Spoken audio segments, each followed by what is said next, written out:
Thank you, Larry. There is certainly quite a bit of detail in this bill that we feel will benefit the cause. However, I'd like to briefly explain to you the one provision that we see as a deal breaker that will make it pretty much impossible for us to support the legislation if this is not amended out of the bill.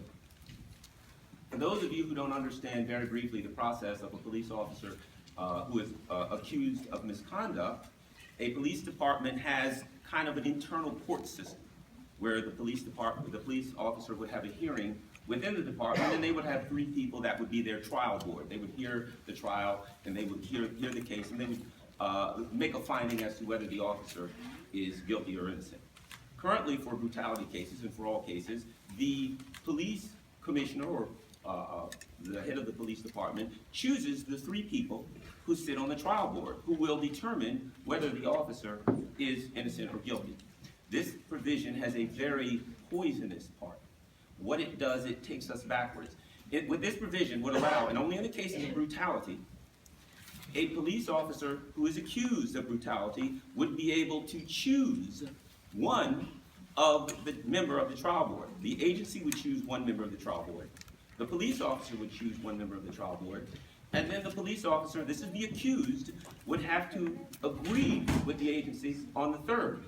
There are no restrictions, meaning that a police officer in Maryland who is accused of brutality, for their trial board, if they had a brother, if they had a best friend, a family member who worked for another department, they could actually choose them. If I, as an officer, am accused of brutality, I can choose my own brother to be a member of the trial board. Not only that, the officer has to agree on the third member. There's no resolution. So a police officer could simply say, I will never agree on the third member of the trial board, and legally there's no way to try the officer. They can basically stonewall the trial forever. Other than that, an agency can maybe go to court, can ask for mediation. In fact, this is how bad this is. The Maryland Chiefs of Police Association and the Maryland Sheriff's Association, along with the coalition, all oppose this bill. The Chiefs of Police have argued that they want to be able to discipline officers who are involved, to have a fair disciplinary process for an officer who is involved in brutality. So the people oppose it, the Chiefs of Police oppose it.